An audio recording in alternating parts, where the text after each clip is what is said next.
Hi, my name is Feli and I'm a secondary 4 student. In order to graduate, I had to complete a research class and finish a research paper. Now in this video, I'm going to talk about my topic, which is the degree of anxiety in users separated from their smartphones. This research aims to explore the anxiety experienced by individuals when separated from their smartphones, hypothesizing that those who use their smartphones more frequently will experience higher anxiety levels. Now I chose this topic because in the last couple of years I've been observing that teenagers, including myself, are a bit dependent on their phones. And I've also seen that some teenagers even don't want to go to school trips if they're not able to use their phones for a while. To collect my data, I created a questionnaire. And I had participants ranging in age from 12 to 21 years old.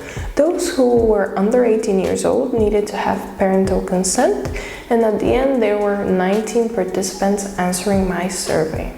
I created the survey in Microsoft Forms and I sent it to the students through Microsoft Teams.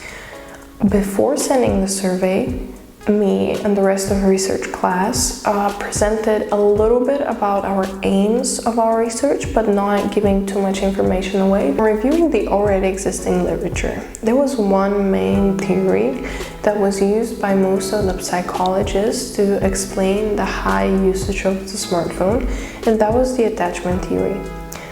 According to many sources, teenagers build an attachment anxiety to their phones because they have an emotional bond to their phones. This mainly happens because the smartphone presents a way of communication and interaction.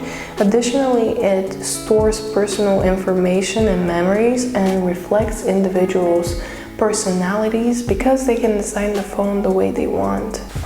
My survey was answered by 19 participants, as I already stated. 9 of those were girls and 10 of them were boys. Additionally, the most common age groups were 13, 14, and 16, having 4 participants per age group, while the rest had 2, and the 2 groups of 21 and 12 were only 1 student. When asked if they used their smartphones in their daily lives, all of the participants answered yes. And their daily average screen time ranged from as low as 30 minutes to as high as 540 minutes, which was around 9 hours. The average daily screen time for the whole group was 187 minutes approximately, or 3 hours. It was concluded that the older participants had greater screen time than the younger participants. When asked if they wanted their phones back in school, 8 of the 9 girls answered yes, and only 2 of the 10 boys answered yes. The rest of them believed that they don't want their phones back in school because they because they disturbed them while working. Also, it took away from their social interaction. The ones who wanted their phones back in school believed that it was a way to break from social contact, as well as do something when they're bored, and mostly like text and watch videos. The majority of the participants, 16 of them, used their phones in their free time.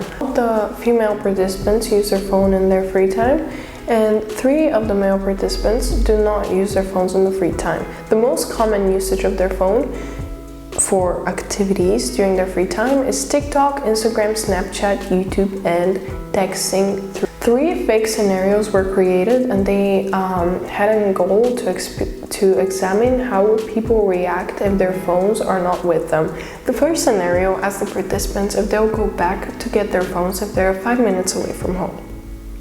16 participants stated yes, they will go back, and only 3 said no.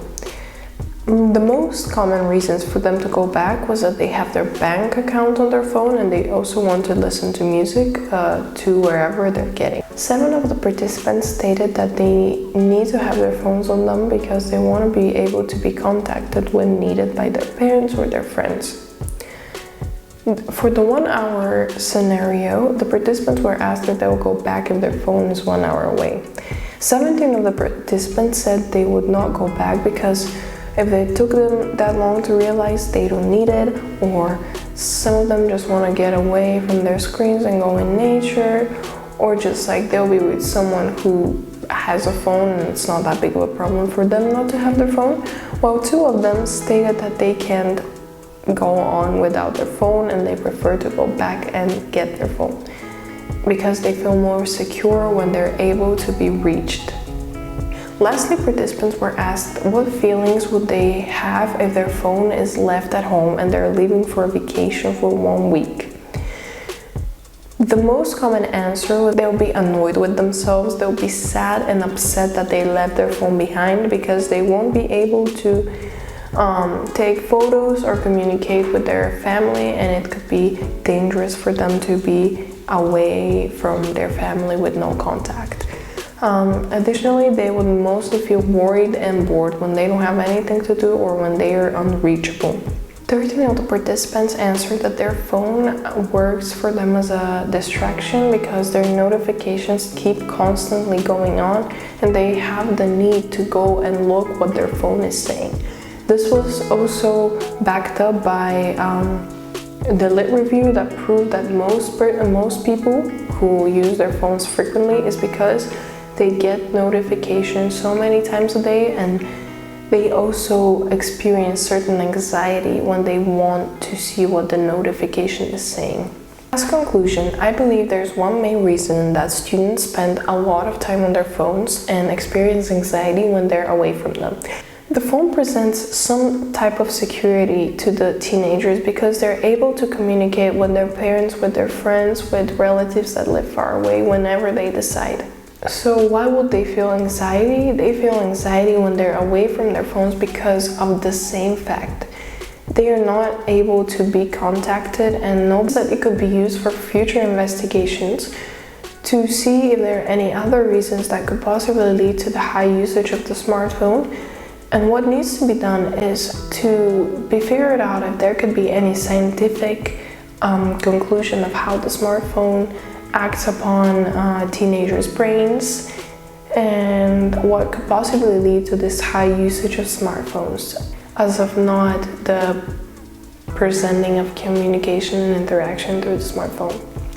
I hope you liked this video and I hope you understood a little bit more about my paper, and thank you for watching.